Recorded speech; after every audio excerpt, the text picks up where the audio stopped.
Les saludo con la paz del Señor en esta tarde. Estamos grabando días previos, ¿no es cierto?, al domingo 6 de diciembre. 6 de diciembre. ¿Cómo ha avanzado este año? Y sí, estamos grabando desde las dependencias de la iglesia, en nuestro templo central de la Asamblea de Dios Autónoma de Santiago. Y como verán, nuestro templo está reluciente, hemos podido hacer algunas reparaciones, algún hermoseamiento y también estamos a puertas de celebrar un matrimonio de jóvenes de la iglesia. Así que a mis espaldas verán que estamos preparados para recibirles en el día de mañana. Pero también está nuestra cruz, está el bautisterio donde muchos hermanos, 4 hermanos si no recuerdo mal, han bajado las aguas en estas últimas semanas y Dios mediante, si nos permite los protocolos sanitarios, ustedes saben que estamos retrocediendo en las diferentes etapas, así que Dios nos permita, porque hay varios hermanos de nuestras congregaciones también que desean bajar a las aguas. Muy bien, quisiera compartir con ustedes una de las parábolas que a mí más amo, que más me llaman la atención. Y está junto a otras dos. Y yo me refiero a la oveja perdida, a esa moneda que se perdió y al hijo pródigo. Y estas se encuentran en Lucas, capítulo 15. Y estas 3 parábolas hay que leerlas en su conjunto, porque Jesús las inventó para dar respuesta a los religiosos de ese entonces. Sucede que el Señor no era muy ortodoxo en su forma de ser y es porque su intención era llegar a todo el mundo necesitado, aquellos que tenían hambre, aquellos que deseaban más de Dios. Él quería alcanzarlos. Así que a los religiosos de ese tiempo no le hicieron la guerra, ¿no es cierto? Así que Jesús les inventó estas historias que los teólogos hablan de que fueron muy bien estructuradas, muy bien enseñadas, y donde, claro, Él esgrime el gran objetivo de su venida aquí en la tierra: buscar aquello que se había perdido, buscar aquello que se había destruido. Y si usted lee después en esta tarde las 3 parábolas, se va a encontrar entonces que la oveja se perdió. El pastor fue a buscarla y conocemos a las ovejas, ¿sí? Y por la insensatez la oveja se perdió. La moneda, la moneda fue poco cuidada, ¿no es cierto? La dueña de casa, por eh, descuido, ¿no es cierto?, se perdió también. Pero tanto el pastor de la oveja o la dueña de la casa hicieron todo el esfuerzo y la encontraron. Y después tenemos el tercer ejemplo que usa Jesús para defender su proceder, ¿no es cierto?, aquí en la tierra. Y usa entonces esta historia, que al comienzo como que nos choca un poco y obviamente es muy cruda la primera parte de la historia. Dice así, en el versículo 11 del capítulo 15, también dijo: un hombre tenía 2 hijos. Y el menor de ellos dijo a su padre: Padre, dame la parte de los bienes que me corresponde. Y le repartió los bienes. No muchos días después, juntándolo todo, el hijo menor se fue lejos a una provincia apartada y allí desperdició sus bienes viviendo perdidamente. Y cuando todo lo hubo malgastado, vino una gran hambre en aquella provincia y comenzó a faltarle. Y fue y se arrimó a uno de los ciudadanos de aquella tierra, el cual le envió a su hacienda para que apacentase cerdos. Y deseaba llenar su vientre de las algarrobas que comían los cerdos. Pero nadie le daba de comer. Qué triste historia, ¿eh? Esto de pedir la herencia en vida en este tiempo, en la costumbre oriental de esa época, era como matar en vida a su padre. Por eso les dije que era muy cruel lo que ahora estaba ocurriendo. Cuenta la historia, porque yo le animo a que lea toda la historia que inventó el Señor, se da cuenta que eran dos hermanos, ¿no es cierto? Y este hermano menor entonces le pide su herencia y nos damos cuenta que no invirtió bien, que desperdició, que esa es la palabra que usa Jesús, ¿no es cierto?, para referirse de que este jovencito vivió como se le dio la gana. Entonces, igual que esa oveja que se perdió, pero por su insensatez. Igual que que esa moneda que se perdió, pero por el descuido de la dueña de casa, ¿no es cierto?, por la historia que inventó el Señor. Ahora, este hijo también se pierde, pero no por su insensatez, no por el descuido de su padre, sino que por su propia voluntad, que yo lo encuentro peor, que yo lo encuentro terrible. Se perdió por sus malas decisiones, que se perdió por darse un gusto, por menospreciar a su padre, por querer vivir con lo que él pensaba que era mejor. Yo lo encuentro tan cruel y decirle: Padre, yo no te necesito. Padre, lo que me ofrecen mis amigos, lo que me ofrecen las cosas de esta tierra es mucho mejor lo que tú me ofreces en tu campo, en tu hacienda, al lado, ¿no es cierto?, de estos trabajos y de tu terreno. Y que fue a parar muy mal, muy mal, muy mal. Bueno, esta parábola, esta tercera parábola que inventa el Señor, también nos habla y nos ilustra cómo es nuestro Padre Celestial. Sí, en las tres parábolas nos habla de la intención de Dios: buscar hasta encontrar. Hacer todo lo necesario para que la oveja se encuentre. Y la historia muy bella dice que el pastor dejó las 99 ovejas de las 100 que tenía para buscar una sola que se había perdido. ¡Qué bonito!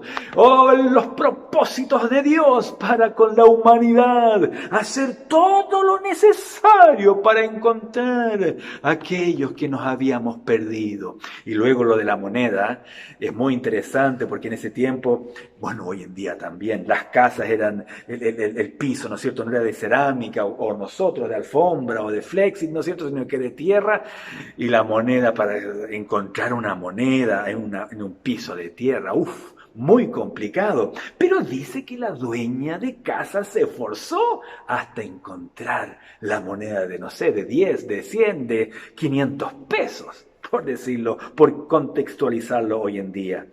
Y esta última parábola, Jesús compara a este padre que dijo: ok, ¿te quieres deshacer de mí? Ok, ¿tú quieres parte de mi herencia? Aquí está. No me necesitas, no quieres saber nada de mí, quieres tomar tus decisiones por ti mismo, quieres dejar de tomarme en cuenta. Ok, yo soy tu Padre Celestial, vive tu vida. Y una vez más se demuestra que sin Dios estamos totalmente perdidos, totalmente vacíos, destruidos por dentro. Eso es lo que significa la palabra griega aquí: perdidos, destruidos en nuestro ser interior. Así que vamos a leer cómo Jesús compara el padre de este joven con nuestro Padre Celestial. ¿Qué ocurrió con este hermano menor, con este hijo, al darse cuenta de todo lo que había perdido con su padre, al darse cuenta de su condición actual sin su padre? El versículo 17 es crucial para que podamos, ¿saben qué?, experimentar lo que se repite en estas 3 parábolas 8 veces. Sí, en estas 3 parábolas el Señor repite 8 veces algo tan bello. Alegría, alegría, alegría, alegría. ¿Cuántas ya llevo? 4, 5. Gozo, sí, repite la palabra gozo, gozaos 8 veces en medio del caos en que estamos viviendo como humanidad. ¿Ustedes ven en la calle a alguien que esté caminando así con una sonrisa? ¿Ustedes han visto algún chofer del Transantiago que esté manejando así? ¿O algún chofer de auto? Oigan, todos con unos rostros, todos airados, todos echando el auto encima del otro. Oigan, cada vez la maldad se cierne sobre esta humanidad.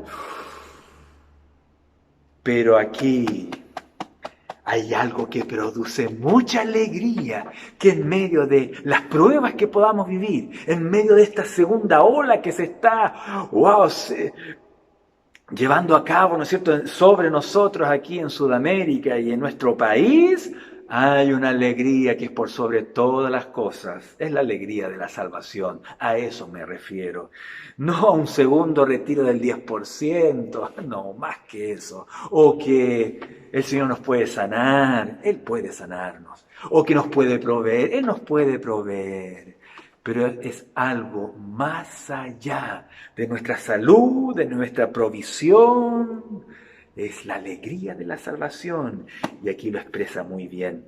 Este joven había perdido todo aquello y en el versículo 17 tú encuentras lo que se necesita para reconciliarse con Dios. Sí, para que tú te puedas reconciliar con Dios. ¿Qué dice el 17?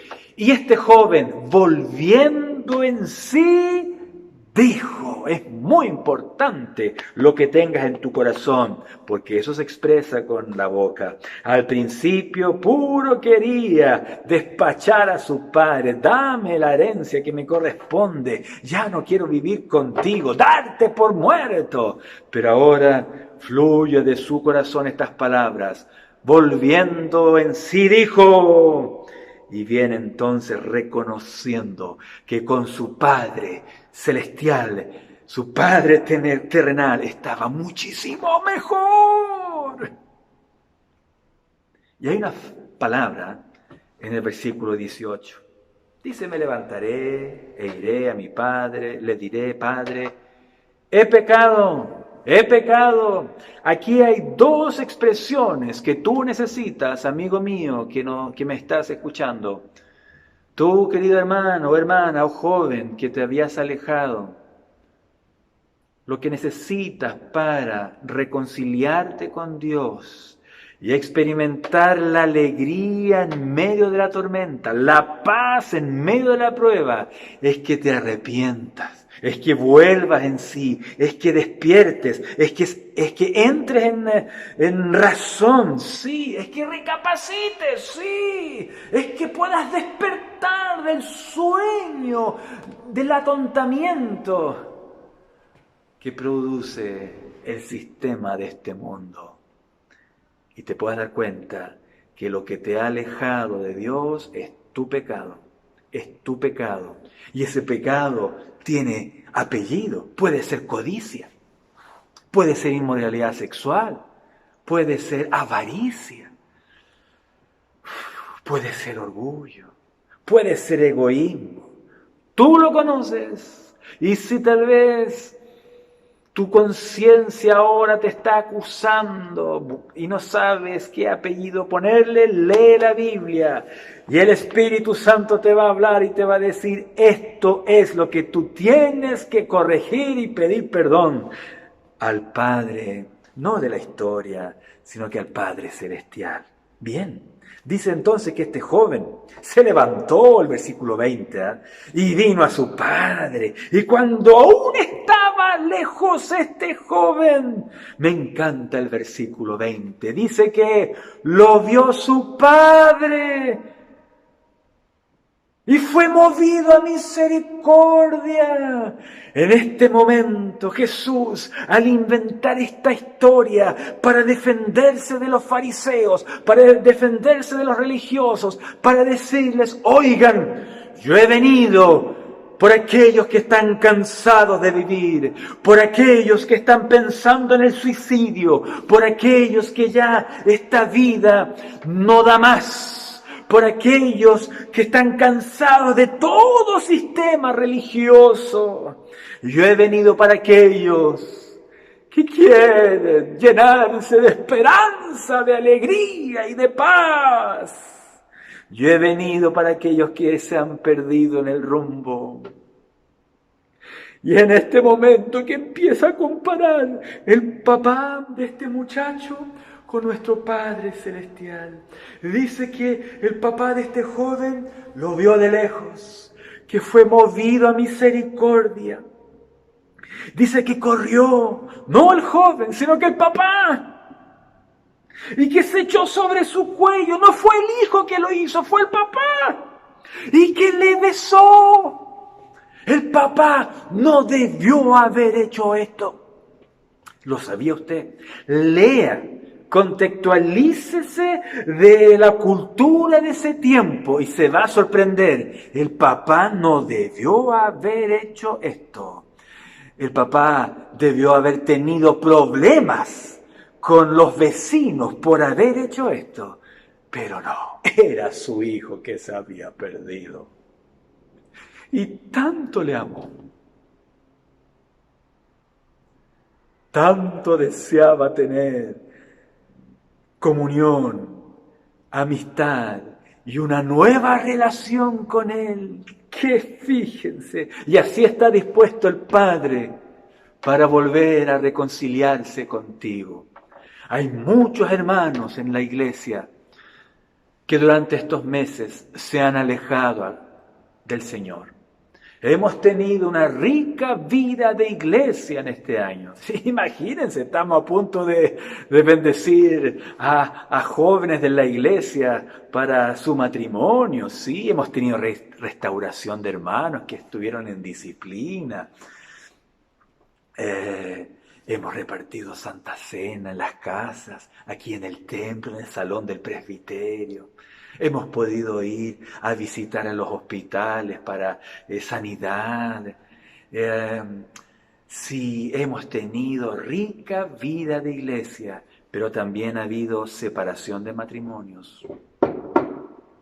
También hemos sabido que no quieren saber nada más del Señor, nada más de la iglesia. Oh, tú que estás viendo este video, si Jesús aún no ha regresado a la iglesia, no es porque sea un cuento el arrebatamiento. No es porque no tenga otra cosa que hacer y se esté demorando con sus promesas. Y el milenio, su segunda venida, ¿no es cierto?, física, literal. No.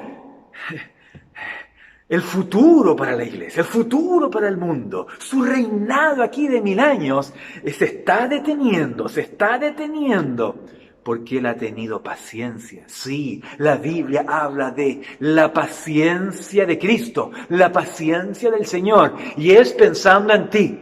Es pensando en nuestros parientes que se han alejado, en nuestros parientes que siguen rechazando a Jesús. Sí, la paciencia de Cristo, su misericordia es pensando que mucho más que se han perdido puedan volver en sí, despertar, reaccionar, arrepentirse y volver al Padre Celestial. ¿Cómo les va a recibir el Padre Celestial? De esta misma manera, corriendo hacia ti, abrazándote, besándote, aleluya, aleluya, moviéndose a misericordia. Pero tu pecado, mi pecado, tuvo un precio que pagar. Y es lo que tenemos aquí a mi espalda, nuestra cruz. Y ustedes saben que está puesto allí el nombre de Jesús. Y la S del medio, obviamente que simboliza la serpiente que el Señor le dijo a Moisés: levanta una serpiente de bronce en el desierto y cada judío, judía, niño, ¿no es cierto?, que vea esa serpiente, ese veneno de las culebras, de las cobras, ¿no es cierto?, iban a ser sanados. Ya se iba a detener la mortalidad para aquellos que creyesen que al ver esa asta con la serpiente de bronce colgando, sanarían. Bueno, Jesús se tomó de esas palabras y dijo que el que cree en mí, sí, aleluya, tendría vida eterna. Así que la reconciliación con el Padre Celestial. Porque recuerden que con las parábolas no podemos sacar todo el jugo que queramos, estrujarle, sacar las doctrinas que queramos. No, tiene un límite. Hay poquísimas, una o dos al máximo, enseñanzas máximo que podamos sacar. Pero la enseñanza real es que el Padre Celestial, para poder acceder a nosotros y perdonarnos y reconciliarse con nosotros, tuvo que darnos a su Hijo Jesús. Jesús, el Hijo de Dios, inocente y justo, tuvo que pagar el precio para que hubiese esta reconciliación de la parábola. Sí, para que tú y yo nos acercáramos al Padre. Jesús murió por nuestros pecados. Y al morir por nuestros pecados sucede lo que ocurrió luego en esta historia. Dice el 21, el 22. El padre dijo a sus siervos: sacad el mejor vestido y vestidle, poned un anillo en su mano y calzado a sus pies, y traed el becerro gordo, esta es la mejor parte, y matadlo, y comamos y hagamos fiesta, porque mi hijo muerto era. Aquí Jesús añade algo que no lo dijo con la oveja, que no lo dijo con la moneda. Dijo que la oveja se había perdido por su insensatez, que la moneda se había perdido porque alguien en la casa había perdido esa moneda. Este hombre, este joven, se perdió por su propia voluntad, por su tosudez, por su pecado, por no amar, no respetar a su padre. Y según esta historia, entonces, esta parábola, Jesús dice que el Padre dijo: mi hijo perdido estaba muerto. Recuerden que esa es la condición cuando hay pecado en nuestras vidas. Muerte espiritual, muerte eterna, separación con Dios. Dice: mi hijo muerto era y ha revivido, se había perdido y es hallado, y comenzaron a regocijarse. Sí, cuánto he orado por esta predicación, cuánto he orado por este video, para que en todas las casas que se pueda ver en este video, si tú vuelves en sí, si te arrepientes y vuelves al Padre a través y por medio de Jesucristo, vuelva la alegría a tu vida y a tu hogar. Dice que el Padre entonces, a ver si permito, si lo pude sacar, les dio un anillo. ¿Y qué significa? Hay un símbolo allí de autoridad que el Hijo la había perdido. Sí, pues, cuando somos hijos de Dios hay una autoridad. Sí, ahora le pertenecemos a Él. Tenemos el sello del Espíritu Santo. Somos ahora de propiedad de Dios. ¿Eres de propiedad de Dios? ¿Eres un hijo de Él? ¿Tienes esa certeza? Sea lo que yo viva saliendo de las puertas de este edificio, yo sé que soy un hijo de Dios y sé que tengo vida eterna si le soy fiel. Dice que le dio zapatos. Eso es súper importante, un símbolo muy importante. En ese tiempo, obviamente, los que andaban sin zapatos eran los pobres, pero también los esclavos. Y cuando Hay pecado en nuestras vidas. Si tú estás en pecado, tienes que saber que estás caminando en esta vida sin zapatos. O sea, eres un esclavo, esclavo de tus pecados. Qué triste realidad. Pero Jesús, que ya no está en la cruz, que resucitó, Él dijo: conoceréis la verdad y la verdad os hará verdaderamente libres. Sí, Él nos pone los zapatos de la libertad. Cuando lo descubrí, no lo pude creer. Y aún me acuerdo esa noche, cuando Él me hizo libre. Y recuerdo aquellos pecados. Y aún recuerdo que no lo volví a hacer nunca más. Y cada vez que viene esa tentación, soy libre, soy libre. Aleluya. No por mis fuerzas, no por la cantidad de años que llevo en la iglesia, no, porque Jesús nos hizo verdaderamente libres. Dice que le dio un vestido. Pero ¿se fijaron bien? Tráiganme el mejor vestido. Esa expresión es muy especial, significa traigan de mis propios vestidos. O sea, pidió un vestido, el vestido del Padre. Nadie puede estar desnudo ante la presencia de Dios. Nadie puede estar con vestidos manchados ante la presencia de Dios. Querida iglesia, tú que me estás escuchando, tal vez has pensado: esta predicación no es para mí. No lo sé.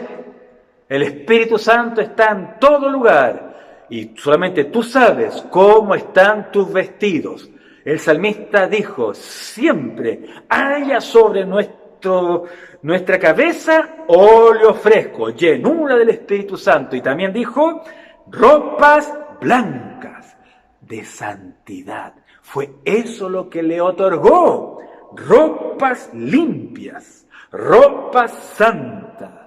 Sí, pues, sí, ropas dignas para estar en la presencia de Dios. Y después, ¿se acuerdan lo que les dije que me gustó? Yo sé que a ti también te gusta.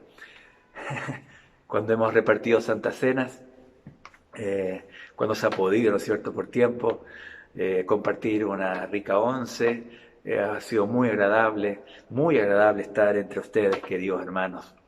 Y que, por supuesto, cuando hay comunión, cuando hay amistad, muy lindo sentarse a la mesa. Así que cuando el papá pidió que mataran la vaca, ¿no es cierto?